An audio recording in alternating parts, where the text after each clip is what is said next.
Buenas, en el video pasado hablamos sobre el circuito RLC sin fuente.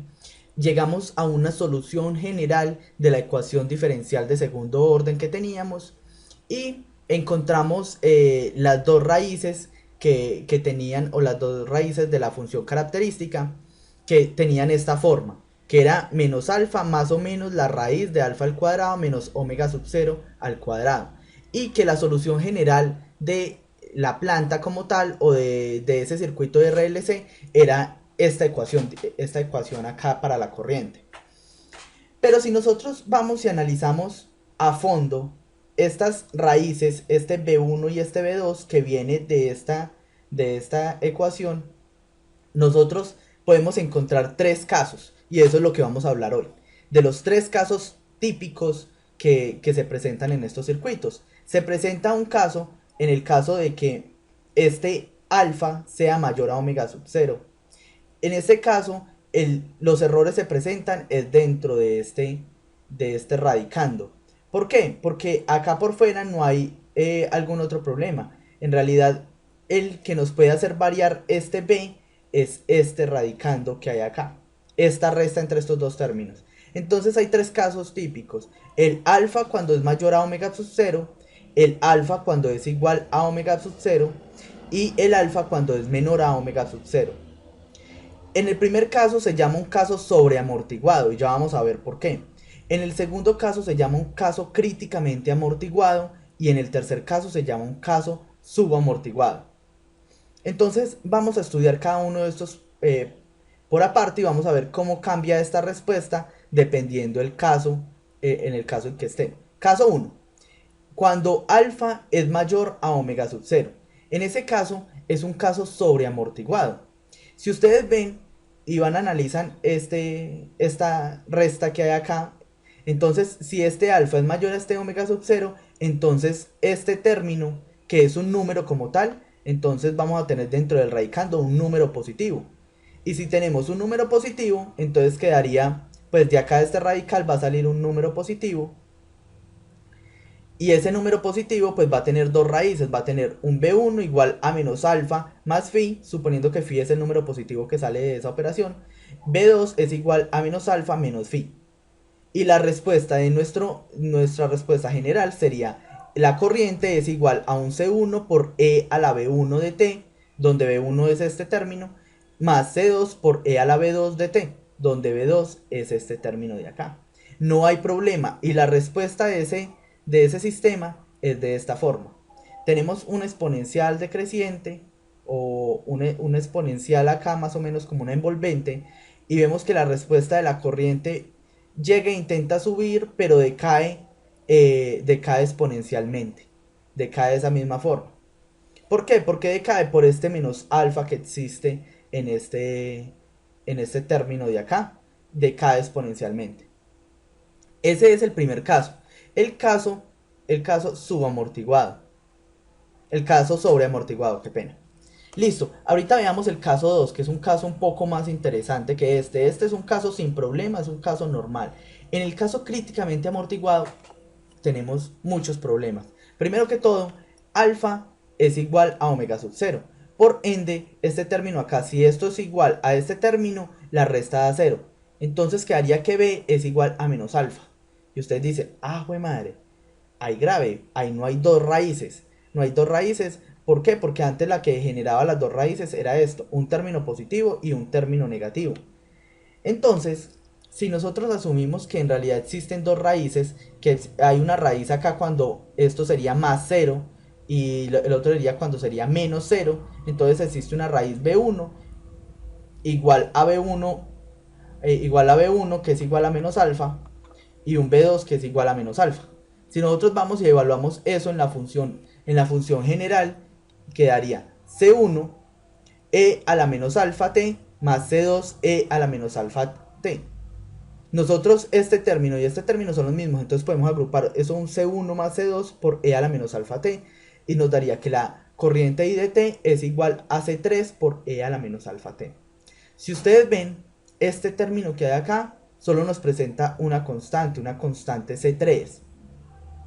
Esta ecuación en realidad no es solución de nuestro sistema. ¿Por qué? Porque esta constante C3 es imposible que satisfaga las dos condiciones iniciales que necesitábamos para resolver el sistema de segundo orden.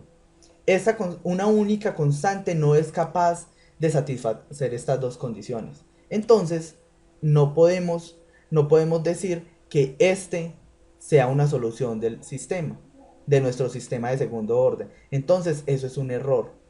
¿Cuál es el error? ¿Y por qué? Ustedes dicen, pero ¿por qué? Porque eso es un error.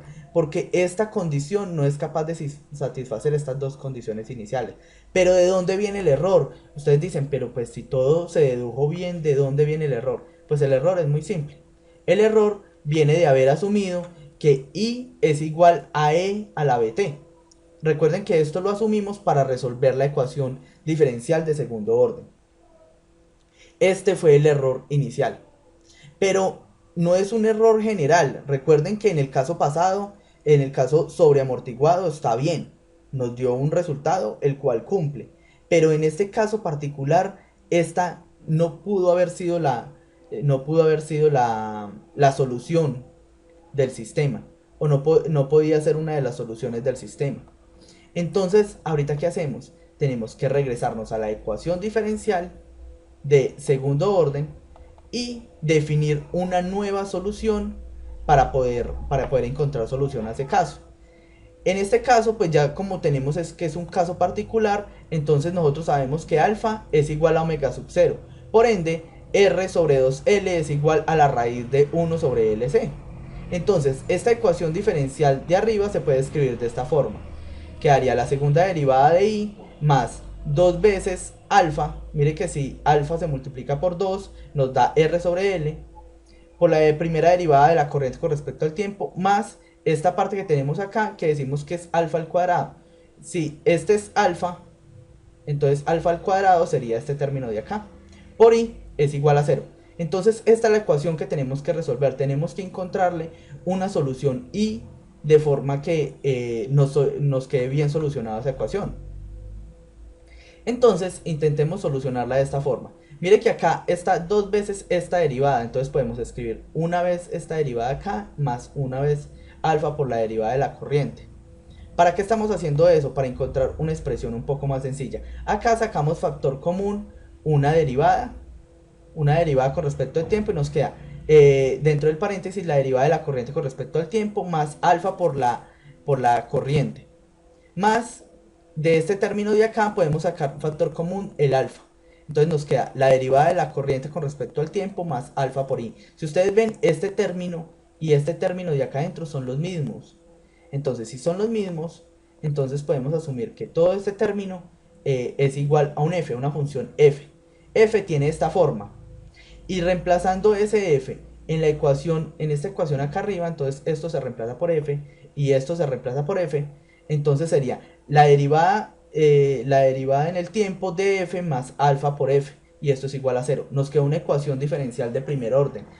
Esas ecuaciones diferenciales de primer orden ya las aprendimos a resolver en los videos anteriores. Si no recuerdan cómo resolverlas, entonces se pueden ir allá y ver la solución. En este caso, la solución para esta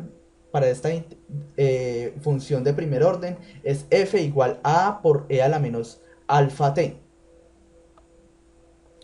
Entonces, si nosotros sabemos que esta de acá es una solución, a por e a la menos alfa t es una solución para f, entonces podemos venir y reemplazar acá, en esta ecuación que nosotros habíamos dicho que f es igual a la derivada de la corriente con respecto al tiempo más alfa por i. Si nosotros vamos y reemplazamos, entonces nos queda esta ecuación diferencial igualada a este término. Pasando este exponencial para el otro lado, nos queda e a la de alfa por la primera derivada de la corriente por más e a la alfa por alfa por i es igual a A. Este término de acá, entonces, si ustedes ven, es la derivada de un producto. Es la derivada del producto e a la alfa t por i. Si ustedes hacen esta derivada de este producto, les tiene que dar este mismo término de acá.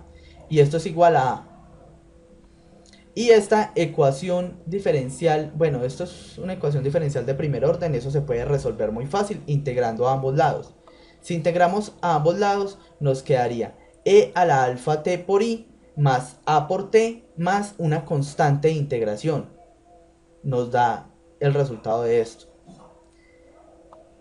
Y si nosotros a A la llamamos un valor C1 y a C la llamamos un valor C2, simplemente para colocarlo más bonito, entonces, y si despejamos de acá la corriente I, entonces la corriente I da un C1 por T más un C2 por E a la menos alfa T.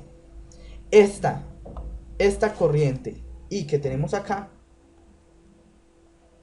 esta corriente es la solución para ese caso, para el caso críticamente amortiguado, que nos daría un C1 por T más un C2 por E a la alfa T. Este es el caso y esta es la solución para el caso críticamente amortiguado. Vea que aquí tiene un término lineal, este T. Es lo único que cambia. De resto, todo sigue igual. Todo sigue igual. Y este alfa, pues entonces aquí ya no iría el término B, sino el término alfa. Es la solución, es una solución muy simple. Todo para llegar hasta ahí. Y la respuesta en el tiempo de ese sistema es de esta forma. De esta forma responde la corriente y supera en 1 sobre alfa, en el tiempo 1 sobre alfa supera a la exponencial decreciente. Igual, él supera esto, pero se extingue exponencialmente, igual que las otras ondas.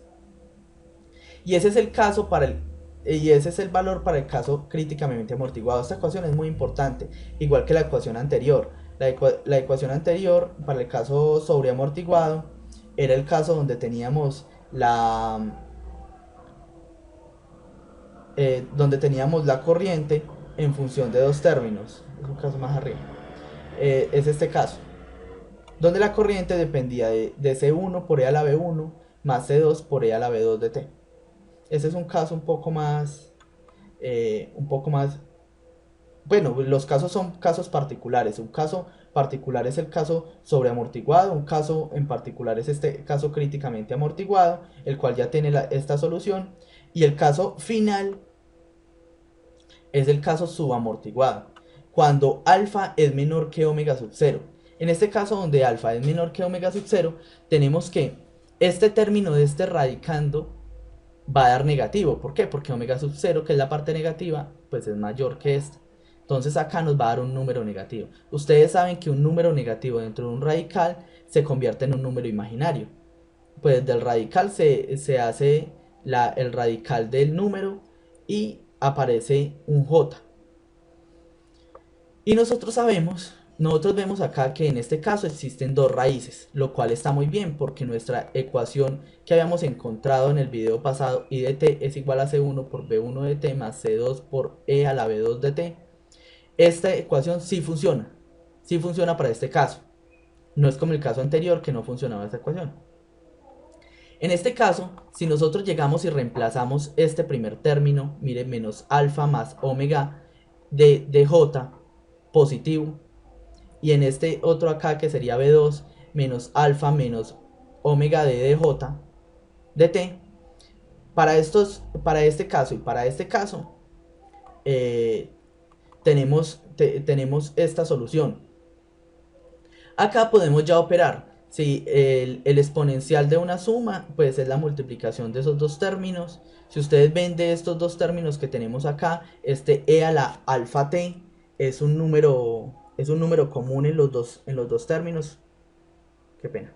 Es acá, este e a la alfa t y este e a la alfa t, a la menos alfa t, es un número común, entonces puede aparecer acá como factor común y quedaría un C1 por e a la omega d de t. Recuerden que este omega d es la raíz de ese término que queda negativo allá, más c sub 2 por e a la menos omega d de t. Si nosotros recordamos la expresión de Euler de una exponencial expresada en términos de senos y cosenos, e a la j teta es coseno de teta más j seno de teta, y e a menos j teta es menos coseno de teta menos j seno de teta. Listo. Ya obteniendo esto, entonces nosotros podemos expresar estos términos, este y este término, en función de senos y cosenos. Si nosotros vamos a expresar este exponencial en términos de senos y cosenos, nos queda el coseno de omega d de t más j seno de omega d de t. más C sub 2 por coseno de omega d de t menos j seno de omega d de t, que es de este término acá. Recuerden que cambia, como es negativo acá arriba, solo cambia el signo acá. Y ya después de eso podemos sacar factor común del coseno y del coseno. Sacamos factor común de esos cosenos, entonces nos queda C1 más C2 por coseno de omega d de t, más J, y el factor común acá sería el seno de omega d, y nos queda el término C1 y C2. Entonces quedaría C1 menos C2 seno de omega d de t. Listo, en ese caso podemos decir que esto es una constante M1 y acá JC1 menos C2 es una constante M2. Entonces la respuesta de nuestro sistema de este caso, que es un caso subamortiguado, tenemos que una constante M1 por un coseno de omega d de t más un M2 por un seno de omega d de t y multiplicado por este exponencial decreciente.